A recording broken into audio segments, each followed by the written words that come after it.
Cross-cultural communication is always pretty tricky. And even though my husband and I were both raised and born in South America, we were in a different country, Peru, and we were working with the band who are Peruvians.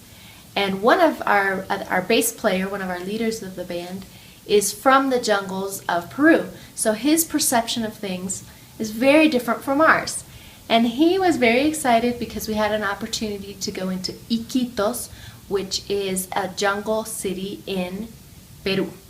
And he said that there was this cruise ship that could take us to Iquitos and that it was going to be a wonderful experience, even the travel part. So I was about 10 years old when my mom decided to go on this cruise with the band. And when my siblings and I heard about a cruise, we were so excited. We had never been on a cruise before. Because our bass player used the word cruise, crucero, we took him at his word and we thought this was going to be like the greatest thing. When you think of a cruise ship, I'm guessing you think more of like what I think, a big boat with lots of fun things to do on the boat and great food. So we decided to bring our whole family. At that point, they were 3, 6, 8, and 10 years old. And we thought this is going to be such an experience for them. After our concert that we had in Tarapoto, we had to take an all-night van to get to the boat. Nobody liked to take this trip because at nighttime especially, it was very dangerous. In the daytime it was dangerous. At night it was even more dangerous. We had to pay the chauffeur extra money to take us. And everything was fine for the first couple of hours. But as right about 2 or 3 in the morning, the driver started to see these weird figures and ghosts. All of a sudden he stopped. He said, "Everybody out."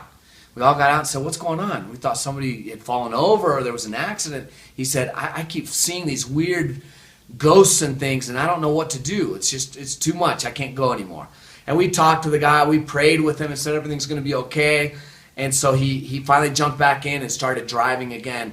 Drove a little bit more and then he'd stop again. So he kept doing this back and forth and we couldn't sleep and he was nervous. Thank the Lord when morning came and he pulled up in front of this river and we saw this big barge and we knew that we were close to get on this boat.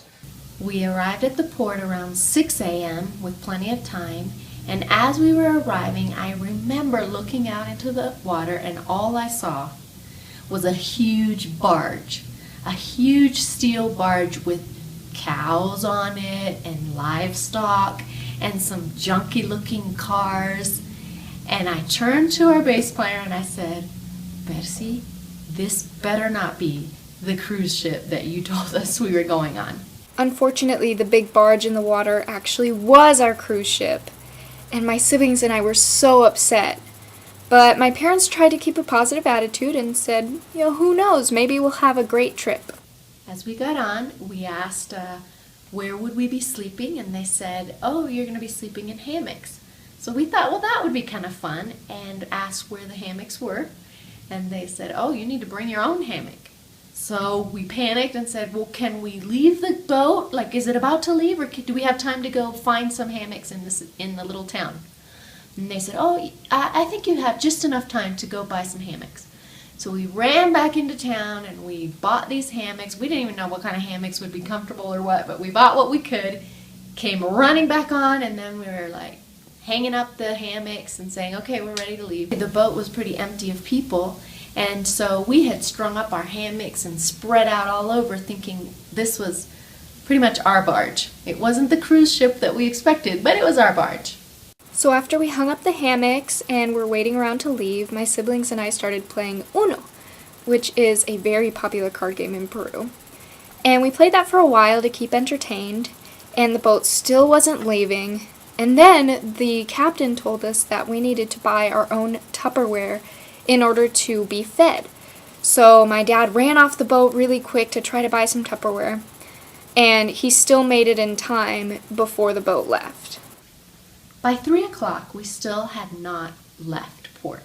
And now I'm getting angry. My kids had brought some Uno cards and had played many rounds of Uno, were trying to entertain themselves, but they were already getting sick of the boat that we were supposed to be on for 4 days and 3 nights to get to Iquitos. We were also starting to worry that if we didn't leave pretty soon, we weren't going to make it to our concert that we had in Iquitos. So I went and looked for the captain, pretty upset. And I said, what is going on? We rushed. We traveled all night. We came early this morning because they told us this boat was leaving at 8 a.m. and you guys rushed us to buy hammocks and things all morning long. And here we are, 3 o'clock in the afternoon, and we haven't left yet. So the captain said, you need to understand, you're a foreigner. You're not from here. I said to the captain, listen, I am Argentine. I was born and raised in Latin America, and I know that we have a different sense of what time is, but there is a concept of time, and you are just pulling the whole gringo thing on me, and I don't like it, and I was so upset. And so he finally laughed at my anger, and he said, I promise we'll be leaving within the hour. We left at 5 o'clock, not exactly within the hour, but we did finally leave. But before we left, all the people started arriving on the boat. We thought, because there were 4 bathrooms on the boat, that there would be maybe a total of 25, 50 people on the boat would be maximum. But in the course of 1 hour, I would say about 250 people got on that boat to travel with us for 4 days and 3 nights. So as the people started arriving onto the boat, they looked down at us and were like, wow, look at how you guys put up your hammocks. What do you think you guys are, King Tut? It was so embarrassing because we had taken a whole bunch of space thinking that pretty much we had the barge to ourselves. And so we apologized and tried to line up the things. And by then my kids, the hammocks, and by then my kids were absolutely stir crazy bored.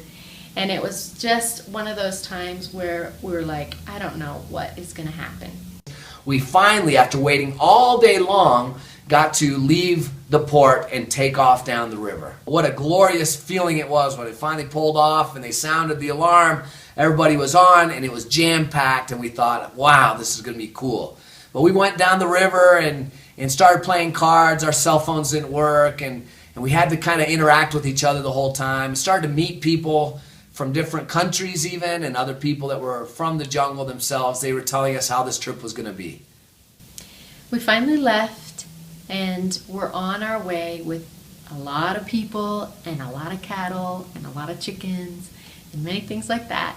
And around 7:38, it was supper time, and we were so excited because we really were very hungry because we had been afraid to get off the boat to eat at any time when it was still in the dock. And so we got excited, got our Tupperware out, and lined up in front of the kitchen where they had people serving some food. The food was absolutely terrible.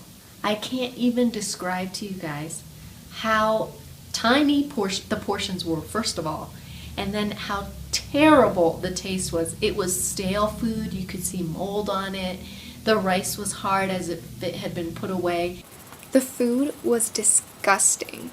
My siblings and I were already picky eaters, so we absolutely refused to touch the food that they served that night. I know that it sounds like sleeping in a hammock under the jungle stars, that would be really romantic. And truly the first night wasn't so bad for those of us that were in the hammocks. Now my husband took one for the team and said, I can sleep in the storage room with the 2 younger kids because I feel like that'll protect them from the mosquitoes and stuff. And he also felt like they would get a better night's sleep instead of out in the hammocks. But the storage room was completely enclosed, no windows, no air was getting in.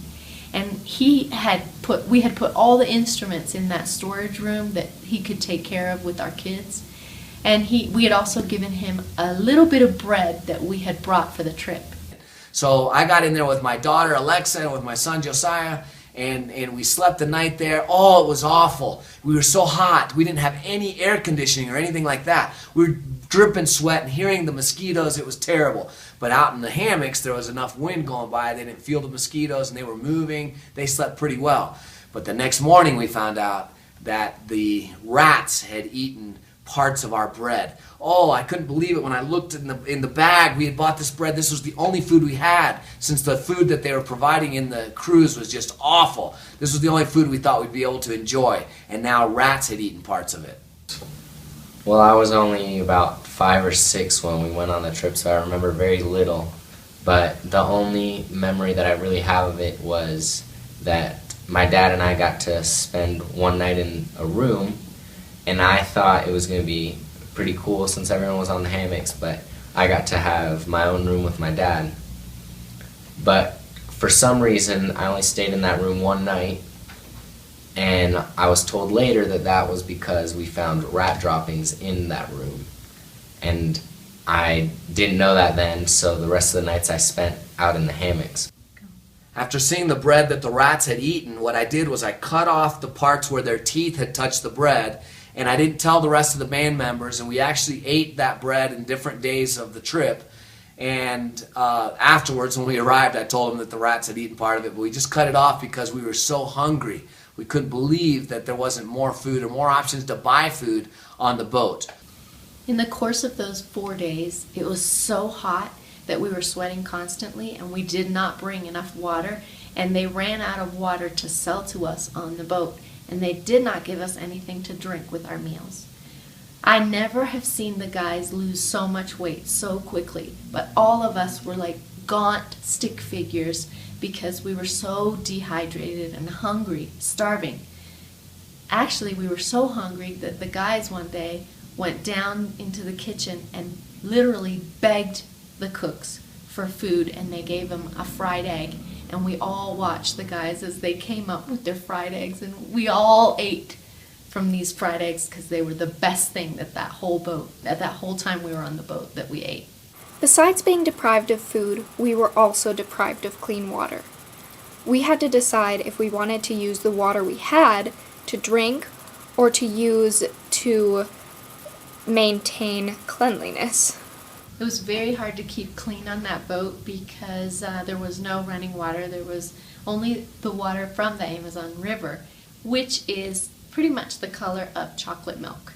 And it has branches and trees and all the things that you would expect in a river that runs through jungle. And so the bathrooms were a toilet without a toilet seat, always. And over the toilet was a little pipe that stuck out of the wall. And from that pipe, when you turned it on, would come the Amazon River out onto your head. And literally, branches came onto my head the first time I tried to take a shower. The first and last time that I tried to take a shower in there. It was impossible to brush your teeth because there was no water to brush your teeth. And any real water, like bottled water that was to be had, we were drinking it because we were so thirsty. So even though the state of the bathroom wasn't the greatest, there was always a big long lineup for people to get in the bathroom because, again, it was 250 people and about 4 bathrooms. And by the time we were getting close to Iquitos, people were very sick, including my children. And that was also a rough time.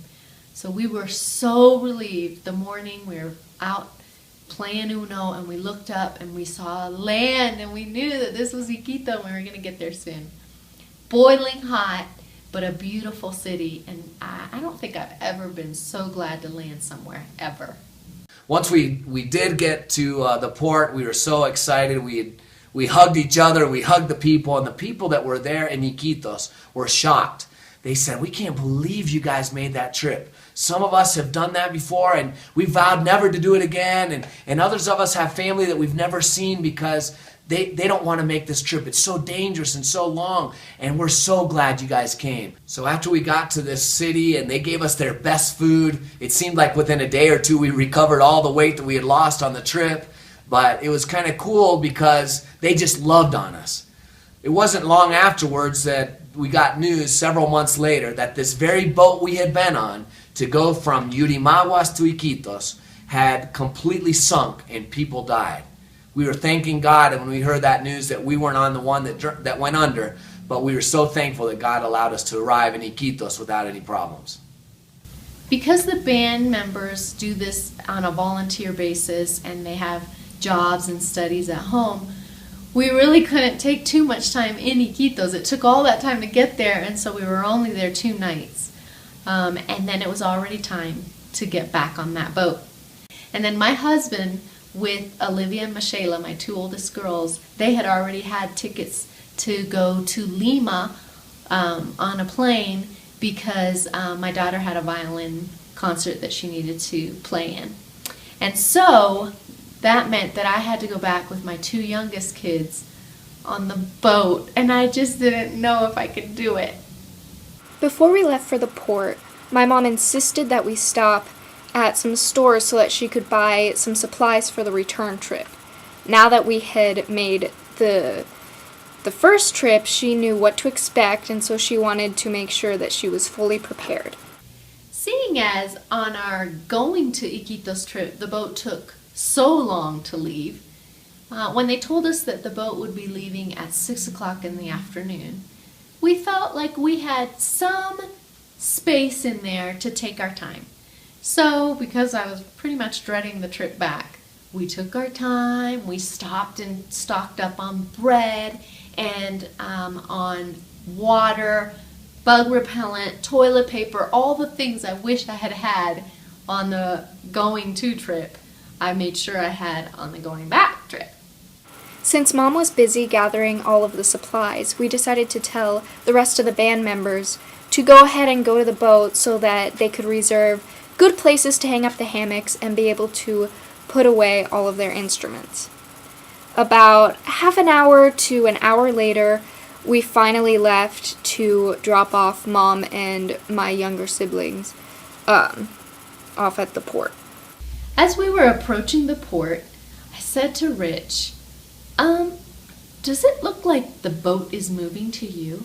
Before long, we looked up and saw that, man, the guys had already jumped on the boat and it saved us a place, or saved Lisa and the kids a place, but they were waving their arms, hurry, you gotta hurry up. And we looked and they were sounding the horn and getting ready to leave. We couldn't believe it, so we ran as fast as we could, almost shoving people out of our way because there was crowds of people that were there.